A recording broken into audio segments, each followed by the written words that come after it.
kamera lu ya. Oke, selamat malam. Halo, nama saya Obrediri Lukman, NRP 131231167. Saya dari kelas Papanji dalam matkul PTM, dan sekarang saya akan menjelaskan mengenai mekanisme mirrorless kamera. Oke. Jadi kita mulai dari main components aja dulu deh dalam sebuah kamera. Jujur kamera tuh sebenarnya simple. Ya sebenarnya sih untuk mirrorless sih hitungnya sih simple ya.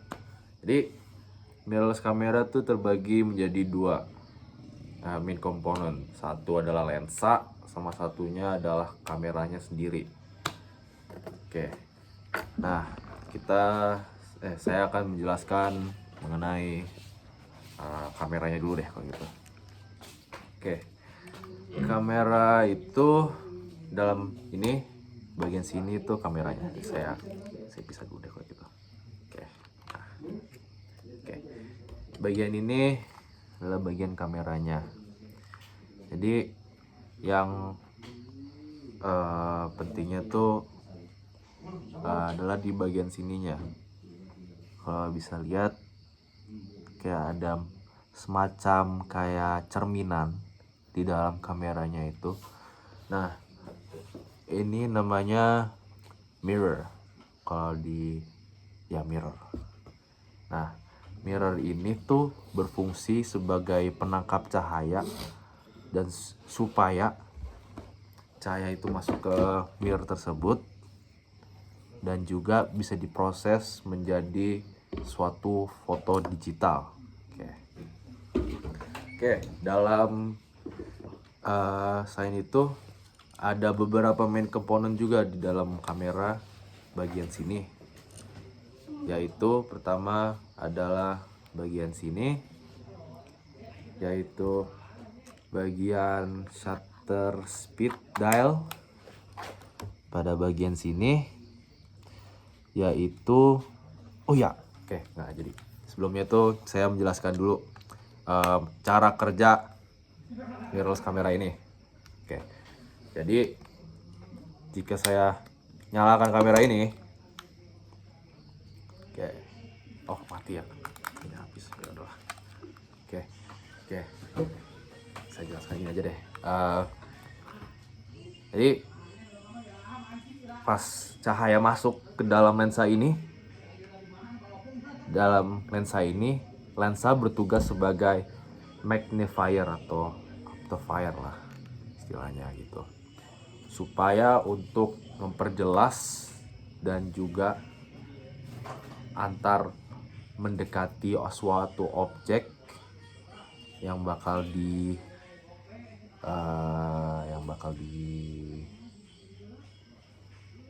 difoto atau menjauhkan, dekati atau menjauhkan. Setelah cahaya masuk,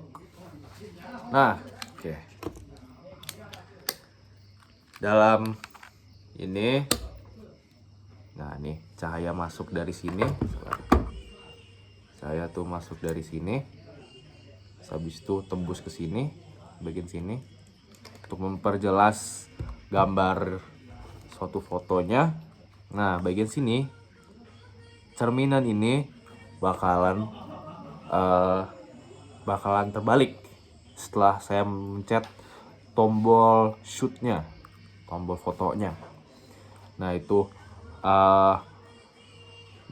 cerminan ini kebalik, dan setelah kebalik itu akan menyentuh suatu komputer sensor di dalamnya itu. Dan komputer sensor tersebut itu bertujuan untuk menerima cahaya pantulan yang dari mirror tersebut untuk merubah menjadi foto. Itu aku ya. Nah, seberapa cepat cerminan tersebut terbalik itu bisa disetting lewat dari dial ini. Dial ini terhitung measurement unitnya adalah apa ya, 1 second per 1 sampai 1 second per 4000 second gitu. 1 second per 4000. Nah, oke. Nah, berarti kalau dari 1 second per 1 berarti cahaya cerminan tersebut akan kebalik selama 1 detik, kemudian balik lagi ke posisi semula. Nah, semakin saya naiki dialnya ini menjadi 1/180, berarti semakin cepat dong berarti. Jadi sampai 4000 berarti 1 detik per 4000. Itu lebih dari milisecond berarti. Kurang dari milisecond. Oke. Lanjut lagi. Selain itu kita bisa merubah atau memanipulasi suatu foto image bukan hanya dari shutter speednya doang, tapi juga dari lensanya sendiri. Lensanya tersendiri itu ada namanya sebuah fitur, yaitu aperture bagian sini. Nah, aperture-nya ini itu akan semakin kecil berarti semakin terbuka cahayanya. Berarti pada bagian lensanya ini itu ada terdapat sebuah penutup di mana jika saya putar ke ini, misalnya ke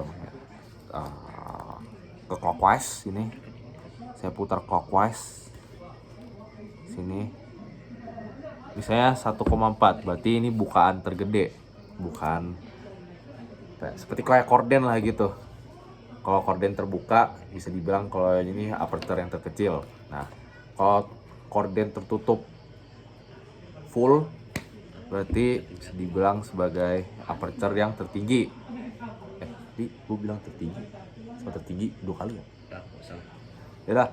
Nah, sebenarnya aperture terendah itu korden terbuka, full terbuka. Nah, untuk aperture tertinggi itu korden full tertutup, dimana cahaya mungkin ya bisa dilihat dikit lah pokoknya. Nah, dari itu akan juga ngefek seberapa banyak brightness foto image resultnya. Nah, oke, lanjut lagi. Selain itu kita juga ada yang namanya dial ISO di sini. Ini bisa nyeting seberapa sensitif komputer sensor tersebut setelah menerima cahaya. Setelah menerima dari mirrornya, pantulkan ke komputer sensornya itu. Nah, ini juga sama juga berfungsi. Namun bedanya kalau ini seberapa sensitif cahaya. Kalau ini bisa juga seberapa sensitif cahaya. Ini seberapa sensitif cahaya dan juga seberapa detail foto tersebut. Oke.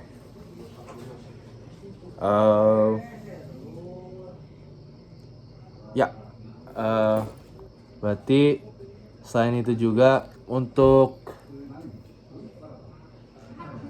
mata kuliah yang di dalam teknik mesin yang diperlukan untuk membuat kamera ini itu adalah sebagai berikut: material teknik dan juga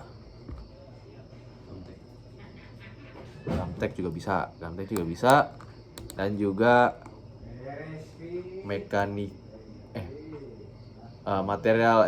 material itu juga bisa.